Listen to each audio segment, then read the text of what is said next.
नमस्कार, मैं दिव्यांजलि वर्मा अयोध्या उत्तर प्रदेश से। श्री राम साहित्य मतलब हर इंसान का जीवन अलग-अलग तरीके से होता है, पर कुछ जुड़ी प्रकृति से जुड़ी और साथ ही साथ प्रकृति में जैसे नदियों, पहाड़ों, झरनों इन सब पे इनकी कविता और इसके साथ ही इनको अध्यात्म और धर्म में भी बहुत रुचि है और प्रेम में भी बहुत रुचि है। प्रेम वो जो इंसान का प्रेम होता है इंसान के प्रति, जैसे बच्चों का माँ के प्रति और बहन का बहन के प्रति, भाई का भाई के प्रति, इस तरह का जो प्रेम रिश्तों में होता है, इन सब चीज़ों पे। और इनकी अब तक बहुत सारी पुस्तकें भी प्रकाशित हो चुकी हैं, साझा संकलन भी प्रकाशित हो सके हैं, जिनमें से कुछ का मैं नाम लेना चाहूँगी, जैसे प्रेम सरोवर और शिव का सावन, राम आए, जीवन के रंग। तो इसमें से कुछ पुस्तकों का नाम सुन के तो आपको पता चल गया होगा कि इसमें से मेरी फ़ेवरेट कौन-सी है। तो मेरी फ़ेवरेट में एक है जीवन के रंग, एक है राम आए और शिव का सावन। तो पहले जो है मैंने जीवन के रंग ही मुझे जीवन के रंग इन्होंने भेंट स्वरूप भेजा पीडीएफ में, तो मैंने पहले उसे ही पढ़ी। अब इसके बाद फिर मैं शिव का सावन और राम आए ये भी पुस्तक पढ़ूँगी और उसके बारे में भी आपको बताऊँगी। तो जो ये जीवन के रंग है, इस पुस्तक को जब अंदर पढ़ते हैं तो इस पुस्तक में क्या बोलते हैं, इन्होंने सबसे ऊपर ही लिखा है कि इन्होंने इस पुस्तक को इनकी माँ और सासू माँ से प्रेरणा लेकर, मतलब सबसे ऊपर ही इन्होंने अपनी सासू माँ और माँ के प्रति आभार प्रकट किया है और उन दोनों के लिए प्यारा सा संदेश भी लिखा है कि जो है वो कहती हैं, किरण जी कहती हैं कि उनको जो ये लेखन में मतलब इतनी उन्नति उन्होंने करी है, इतना अच्छा लेखन किया है, तो इसकी प्रेरणा उनको उनकी माँ से मिली है। उन्होंने हमेशा उन्हें सपोर्ट किया है लिखने का और जो ये पुस्तक इन्होंने प्रकाशित करवाई है लिख के इतनी रचनाओं का, इसके लिए उन्हें जो प्रेरणा मिली है वो उनकी सासू माँ से मिली है। तो उनकी सास ने ही कहा कि तुम इतना अच्छा लिखती हो तो अपनी सारी रचनाओं को संकलित करके और इसे प्रकाशित करो, तो बाकी लोग भी पढ़ें और वो भी जीवन से जुड़ी सारी चीज़ों को समझ सकें। तो मैंने तो इसे पढ़ा और मुझे जो कुछ चीज़ें इसमें बहुत ज़्यादा पसंद आईं, वो मैं आपको दिखाती हूँ। कुछ लाइनें ऐसी थी जो मुझे बहुत ज़्यादा पसंद आईं। तो मुझे लगता है कि अगर मुझे पसंद आई हैं, बाकी लोगों को भी पसंद आएँगी। वो लाइनें मैं आपको दिखाती हूँ इसमें।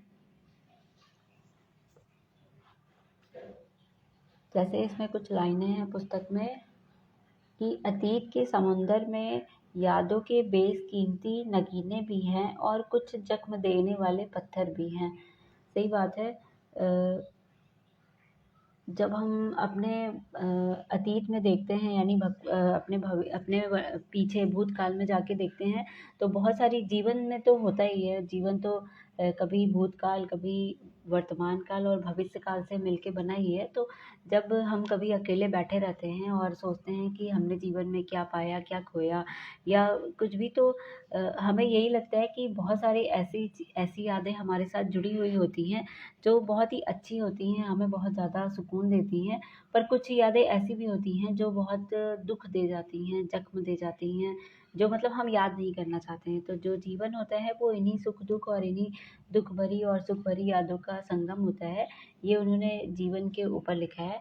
फिर एक और लाइन जो मुझे बहुत ज़्यादा पसंद आई, वो है कि ज़िंदगी में अनुभव किताबों से ज़्यादा सबक सिखा जाता है। सही बात है, हमारी ज़िंदगी में बहुत सारे ऐसे अनुभव होते हैं जो हमें सबक सिखा जाते हैं। इसके लिए तो मैं कहना चाहूँगी कि जब कभी ऐसा होता है कि हम स्कूल जाते हैं, कॉलेज जाते हैं, वहाँ पे हम बहुत सारी चीज़ें किताबों में पढ़ते हैं, बहुत सारे अनुभव मतलब दूसरे लोगों के अनुभव पढ़ते हैं, दूसरे लोगों की बातें देखते हैं और सीखते हैं। हमें जीवनी भी बहुत सारे लोगों की पढ़ाई जाती है कि बच्चे जिससे बहुत कुछ सीख सकें, बहुत कुछ जान सकें, पर होता ऐसा नहीं है। होता ये है कि हमें कुछ चीज़ों की प्रेरणा तभी मिलती है जब हम अपने जीवन में वो चीज़ें महसूस करते हैं। तो मुझे भी यही लगता है कि जो भी कुछ इंसान अपने जीवन में सीखता है आगे बढ़ने के लिए, वो केवल अनुभव से सीखता है, किताबें उसे उतना ज़्यादा कुछ सिखा नहीं पाती हैं। और फिर अगली लाइन जो मुझे बहुत ज़्यादा पसंद आई है, वो है अ, शिव बोले गौरा से जीवन का आधार प्यार है। गौरा ने कहा तभी तो इतना खूबसूरत ये संसार है। ये शिव और पार्वती के बीच जो संवाद हो रहा है उस पे लिखा गया है और अच्छा लिखा है। सही बात है, जीवन तो खूबसूरत है ही, ये दुनिया ये संसार खूबसूरत है ही, बस लोगों का देखने का नज़रिया होता है। जिनके साथ जीवन में कुछ अच्छा होता है वो उसे अच्छा महसूस करते हैं, और जिनके साथ कुछ बुरी घटना हो जाती है फिर वो कहते हैं कि ये अच्छा नहीं है। और ये फिर अगली लाइन मुझे बहुत पसंद आई कि हर दिन के अंत में सिर्फ एक उम्मीद बाकी रह जाती है कि कल फिर ज़िंदगी में एक सुबह होगी। ये भी बहुत सारे लोग ऐसे होते हैं जो जीवन से निराश हो जाते हैं, तो सोचते हैं कि अब क्या करूँ, कैसे करूँ? पर हर अगला दिन उनको एक नई सुबह और एक नई उम्मीद दे जाता है। और एक इसमें ये भी पोएम, ये भी लाइन मुझे बहुत पसंद आई कि गुज़ारिश है तुमसे, क्या तुम मेरी ज़िंदगी का हिस्सा बनोगी? वादा रहा तुमसे तुम्हारी ज़िंदगी की हर सुबह खुशियों भरी और हर शाम खूबसूरत और सुरमई होगी। अगर किसी मतलब कि पुरुष को या कह सकते हैं किसी लड़के को, किसी बॉयफ्रेंड, कहते हैं ना आजकल बॉयफ्रेंड गर्लफ्रेंड का ज़माना है, तो इस तरह के लोगों को अगर अपनी गर्लफ्रेंड को या फिर अपनी पत्नी को, प्रेमिका को अगर ऐसा संदेश देना है तो उनके लिए भी ये पुस्तक बहुत अच्छी, क्योंकि इसमें छोटे छोटे कोट्स लिखे हुए हैं जो कि एकदम लव पे लिखे हैं। मतलब कि कहते हैं ना कि अपना प्रेम प्रदर्शित करने के लिए अगर आपको सही शब्द नहीं मिल रहे हैं तो इस पुस्तक में बहुत सारे ऐसे छोटे छोटे कोट्स लिखे हैं जो ये बात बताते हैं कि आप कैसे अपना प्यार दूसरों के प्रति प्रदर्शित कर सकते हैं, उन्हें अपनी बात कह के समझा सकते हैं। फिर इसमें एक लाइन जो मुझे बहुत पसंद आई वो है कि अच्छा लगता है तेरा रूठना, अच्छा लगता है मेरा रूठना और तुम्हारा मनाना, हमारे लिए अपना प्यार जताना। तो आजकल तो रूठना मनाना तो हर रिश्ते में होता है, और पति पत्नी के रिश्ते में तो ज़्यादा ही होता है। तो ये लाइन मुझे बहुत पसंद आई। फिर सजा दी है सेज हमने उपवन में कि तुम आ जाना, सजा दी है सेज हमने उपवन में कि तुम आ जाना, फूलों को भी इंतजार तेरा, खुशबू भी तेरे लिए बहक रही, चांदनी रात भी बेसब्र है तेरे लिए, अब ना बनाना कोई बहाना कि तुम आ जाना। ये लाइन भी मुझे बहुत ज़्यादा पसंद आई। जी, कि सजा दी है सेज हमने उपवन में कि तुम आ जाना।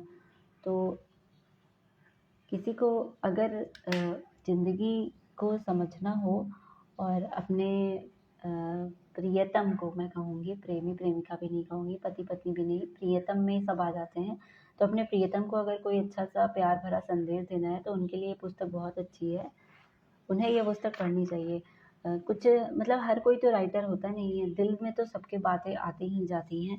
ऐसी कोई बात, ऐसा कोई प्यार भरा पल कि वो दूसरों को बताना चाहता है, पर उसके पास इस तरह के कोई जज़्बात नहीं होते, इस तरह का कोई शब्द नहीं होता, शब्दों में राइम बनाना, तुक, लय, बंदी करना नहीं आता। तो वो इस पुस्तक से छोटे-छोटे कोट्स, प्यार भरे कोट्स लेकर और वो उसे मैसेज के थ्रू या फिर कहीं ग्रीटिंग कार्ड्स के थ्रू उसे भेज सकते हैं। और भी कुछ लाइनें हैं वो भी मैं आपको दिखाना चाहूँगी जो मुझे बहुत पसंद आई इस पुस्तक की।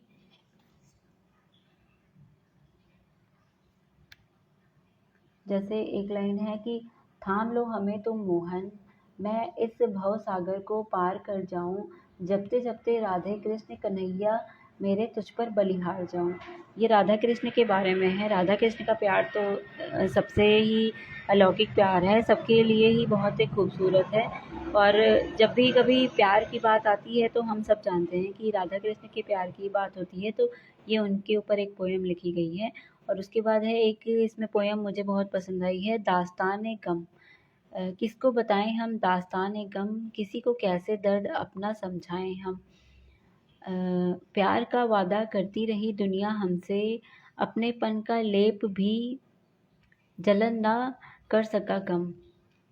ये पोएम भी मुझे लगता है कि सबके दिल को छूने वाली होगी। केवल मेरे ही मतलब मुझसे ही रिलेट नहीं कर रही, सबसे रिलेट करती होगी कि किसको बताएं हम दास्ताने गम। आजकल का समाज ऐसा हो गया है कि हर किसी को यही प्रॉब्लम फेस करनी पड़ रही है कि वो अपनी समस्या, अपना गम, अपना दुख दर्द किससे बांटे।